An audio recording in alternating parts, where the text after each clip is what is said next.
Ahoy, landlubbers! Part 5 of Rime of the Ancient Mariner. I'm having a hard time turning off ship stereo. Welcome back to the captain's quarters. Perry's here once again. I forgot to light my candle last time. Oh, where did we leave off on part 4? Let me light this candle first. While I was going through my Halloween crate, looking for more of my equipment, lumberjanes, I found a great quarantine friend. Nice little plastic snake that I had purchased at Walgreens for 99 cents in mid-November. This old boy is good for at least 3 times a year putting into the shower of my girlfriend and then hearing from another part of the house a scream when she opens up the shower and finds a, what are these called, a cobra line there. So, if you are bored during your quarantine times, I highly suggest that you go into your Halloween collection and pull out some plastic animals, throw them in a shower. If it's a spider, it's good to put it in the medicine cabinet so when somebody opens it up, a giant spider falls out. Breaks up the quarantine monotony. Week 3. Alright, on to the poem. Let's see, where did we leave off here? The ancient mariner has begun to appreciate the natural world. The spell has been broken. The albatross has fallen off his neck once he blesses the water snakes. I didn't even plan that out. The magnificent water snakes. In the gloss, in part 4, it said, the spell begins to break. The albatross has fallen from his neck. And we'll start off with the mariner telling the story to the young man on the stone. He continues that after the albatross broke off his neck, in part 5, he says, "O sleep, it is a gentle thing, beloved from pole to pole. To Mary Queen, the praise be given," rhyming with thing, "the praise be given. She sent the gentle sleep from heaven that slid into my soul." So here the mariner's saying, or implies, that he's been awake for 7 days while all the crew was dead around him, giving him stank eye. And supernaturally, he's kept alive, dying of thirst. And as soon as the albatross falls off his neck, then he is allowed to sleep. So while he is asleep, the next stanza begins, "The silly buckets on the deck that had so long remained, I dreamed they were filled with dew, and when I awoke, it rained." Silly buckets, you have a little footnote that says, simple buckets. I'm guessing these are to gather rain together, or rain for drinking water. So the mariner falls asleep, and he dreams that they're filled with dew, and when he wakes up, it's raining, so finally he can take a drink. Oh, sweet water. Interestingly here, in the gloss it says, "By the grace of the Holy Mother, the ancient mariner is refreshed with rain." This is the first time that the narrator of the poem, again, it's a bit confusing, but you have a poem where a narrator is talking about an ancient mariner grabbing a young man by the shoulder and saying, "There was a ship." And then the mariner begins telling his story. The mariner always refers to Christian saints, the Mother Mary here. And then the larger narrator in the glosses refers to nature spirits plaguing the ancient narrator. Here is the first time that the gloss refers to a Christian character. The gloss says, "By the grace of the Holy Mother, the ancient mariner is refreshed with rain." Now, why the narrator accepts this Christian God, I know not why. I'll leave that for you to figure out. But you'll see through the rest of the poem, you have this the synchronization of Christian characters with this polytheistic nature-seeming characters. So before the narrator in the glosses had said, it is a nature spirit who was protecting the albatross that came and was torturing the crew. Here the narrator says, after the ancient mariner has accepted that nature's creatures are worthy of respect, that the Holy Mother, or Jesus' mother, is able to help out the ancient mariner. You're going to see this intermixing throughout the rest of the story. I have no idea why this is. I've never read any commentary on this. Perhaps Coleridge is trying to make some sort of claim that we should, that traditional Christianity perhaps doesn't have enough of an appreciation of the tangible world around us, and he's trying to merge those two and saying to worship a God who created everything without respecting living creatures in the environment seems hypocritical. Perhaps Coleridge is just, like the other Romantics, is saying that there is some larger force, life force, or something out there that controls our movements. So the Romantics believe that there is some sort of spiritual objective force, whether it be some sort of deity or a group of deities, but there's something else larger than human beings that dictates our fate and guides our actions and guides the evolution of the world. So the Romantics hold that this is a major part of our existence and something to be contemplated, and that without this spiritual, mystic element in life, human beings will not be complete or not feel complete. Perhaps this is Coleridge's way of saying, yes, there is something out there, and just like William Blake said, humans struggle to describe this thing. So we know something exists beyond our realm of the five senses, and our ability to show it physically. And when we try to describe it or express it physically, we come up with a bunch of different stories and a bunch of different labels that approximate what that thing is out there that guides, whether you want to call it a deity or some force, that human beings struggle with our imperfect language to describe this thing. So our ancestors had called it nature spirits or deities that are associated with nature, and many people around the world are now monotheistic, just to describe this thing in a different way. Perhaps Coleridge is mixing both of these mythologies together to express this Blakean idea, or this Platonic idea, that there is the world of forms or some spiritual truth, and that we struggle to represent that on Earth. Drinking from the silly bucket. Okay, and so the narrator has been given water, and the spell begins to break. We'll pick back up on line 301. My lips were wet, my throat was cold, my garments were all dank or wet. And sure, I had drunken in my dreams, and still my body drank. So you have this water, this life force, coursing through him. He's in this place, this supernatural realm between the physical world that we know and the supernatural world of the spirits that guide, or this force that guides our physical world. The mariner's stuck in between this little world right now, but it seems like he's coming closer to the natural world, so he has water again to drink. Sweet water. Line 305. I moved and I could not feel my limbs. I was so light almost, I thought I had died in sleep, and was a blessed ghost. So he does have this feeling of euphoria, and again, it comes after he appreciates the natural world and realizes that the natural world has some divine beauty in it. And soon I heard a roaring wind. It did not come anear, but with its sound it shook the sails that were so thin and sere. Alright, so he hears a wind, but he doesn't feel it. But this supernatural wind comes up and starts shaking the sails of the ship and pushing it onward. In the gloss it says, he, the mariner, heareth sounds, and seeth strange sights and commotions in the sky and the element. So there seems to be a wind, he can hear a wind, but he cannot feel a wind, but it seems like the ship begins to move.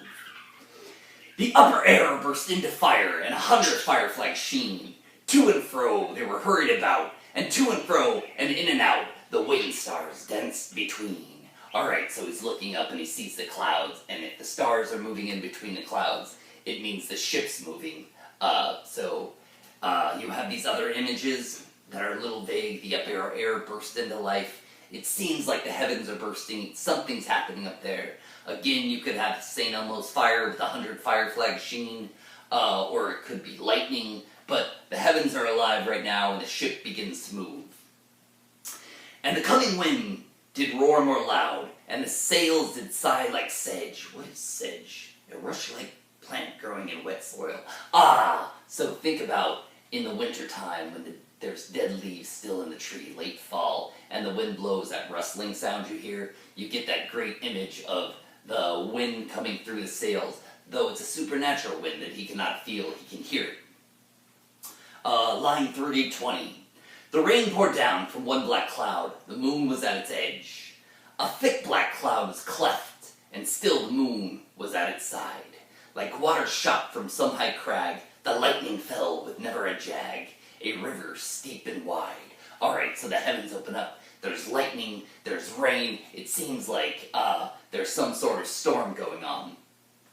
So he hears the storm raging, the wind, and he says, "The loud wind never reached the ship, yet now the ship move on. Beneath the lightning and the moon, the dead men gave a groan." Again, he's on the ship with all these dead men who are giving him that stink eye, being like, "Why did you kill this albatross?" And as the storm starts up and the ship starts to move, he hears the dead men groan and start to come back to life. According to the gloss, the bodies of the ship crew are inspired, or they come to life. And the ship moves on. Alright, I promised you a zombie story before we started reading this poem, and here you get your zombie story. The dead men with their stink eye like, "Argh." In the middle of lightning and thunder. Terrifying, Perry. Terrifying. Alright, where are we on? Line 331. They groaned, they stirred, they all uprose, nor spake, nor moved their eyes. It had been strange even in a dream to have seen those dead men rise. So they groan and they come up, but they don't talk. They don't make any sounds. They just begin they wake up and then they'll start to man the ship again. The helmsman, or the person who steers. The helmsman steered, the ship moved on, yet never a breeze of blew. The mariners all began to work the ropes, where they were wont to do. They raised their limbs like lifeless tools. We were a ghastly crew. So the mariners here on the ship begins to sail, and all these bodies uprise, and they take over, or they take back their places on the ship, and now they're sailing on. A ghastly crew. The body of my brother's son stood by me knee to knee. The body and I pulled at one rope, but he said not to me. Alright, so the mariner's working there with his nephew, his brother's son. I fear thee, ancient mariner. Be calm, thou wedding guest. 'Twas not those souls that fled in pain, which to their corpses came again, but a troop of angels blessed. Alright, so the wedding, it flashes out to the larger story, where the wedding guest interjects into the mariner's story and says, "You were on a ship with a bunch of dead people? Oh my god, you must be dead too. Oh my god, I'm afraid of you." And the mariner says, "No, calm down. 'Twas not those souls that fled in pain, to which their corpses came again, but a troop of spirits blessed." I don't know why this would calm him down. He's basically saying, maybe the mariners, or the wedding guest, is afraid that the mariner was a zombie himself. But the mariner says, "These are not your ordinary zombies. These zombies are not the souls of the people who left the bodies. These are angelic spirits." And then in the gloss it says, "But not by the souls of the men, nor by demons of the earth or middle air, but by a blessed troop of angelic spirits sent down by the invocation of the guardian saint." So you have that synchronization of this nature spirit, what is referred to as the Greek word demons, or these spirits that inhabit certain places or watch over other places. The nature spirits he mentioned before. So the gloss says it's not these nature spirits that I referred to before. These are Christian angels who fill these bodies. So, still pretty scary to have dead men working this ghastly ship. But these zombies are controlled by angels filling the bodies. And he describes what these angels do with their time while they're manning the ship. Line 350. For when it dawned, they dropped their arms, the angel zombies, and clustered around the mast. Alright, so when dawn comes, the angel zombies all gather around the main rig of the ship, or the mast. sounds like in a circle, or seems like in a circle. And here's what they do. The next page, line 352, it looks like. Sweet sounds rose from their zombie angel mouths, and from their bodies passed. Round and around flew each sound. They darted to the sun. Slowly the sounds came back again, now mixed one by one. So the angels are sitting around singing, and their songs fly like birds up to the sun, and then come back. It's like a symphony of angel singing. Sometimes dropping from the sky, I heard the skylark sing. Sometimes all little birds that are, how they seem to fill the sea and the air with their sweet jargoning. So it's like when birds sing in the forest. These angel sounds are filling everything around them at dawn. Now it was all like all instruments, now like a lonely flute. Now it is an angel song that makes the heavens be mute. Oh no. Something happened here. Alright. Okay, we're going on. Sorry, my screen got all strange there. It ceased, yet still the sails made on. Pleasant noise till noon, a noise like a hidden brook in the leafy month of June, that to the sleeping wood all night singeth the quiet tune. Alright, so he compares the angels' voices to the sounds you hear in a comforting forest. Again, making this connection between the natural world and some sort of God or Christianity, so that there's some sort of divinity in the natural world. Line 373. Till noon we quietly sailed on, yet never a breeze did breathe. Slowly and smoothly went the ship, moved onward from beneath. Alright, so there's not a breeze, but they're moving along, and the mariner here says something beneath the ship is causing this motion, or the ship to travel across the sea. And he explains what's going on there in beginning in line 377.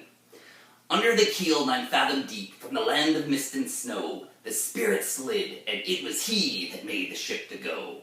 The sails at noon left off their tune, and the ship stood also. So he describes here that the nature spirit that watched over the albatross and began to punish the ship's crew for the killing of the albatross is beneath the ship now, and that spirit is making the ship go. So apparently this spirit was watching the whole time that the mariner was alone on the ship.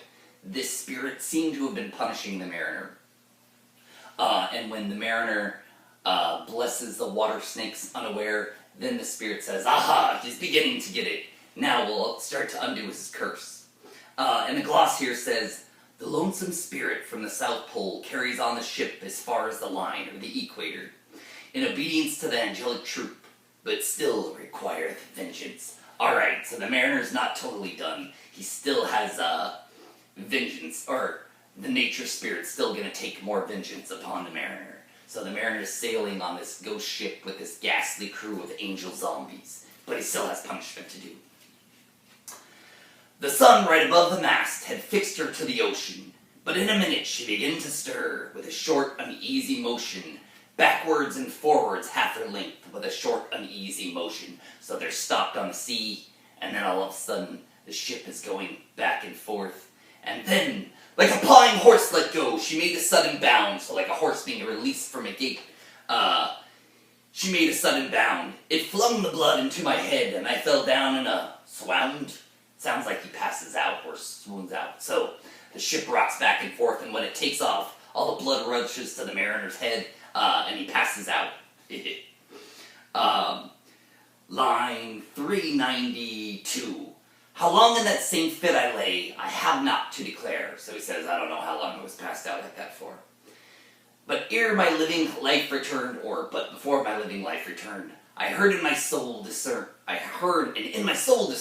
two voices in the air. So he says, while I was passed out, I heard two voices floating in the air. And these are going to be the voices of nature spirits having a conversation about what's going to go on with the ship.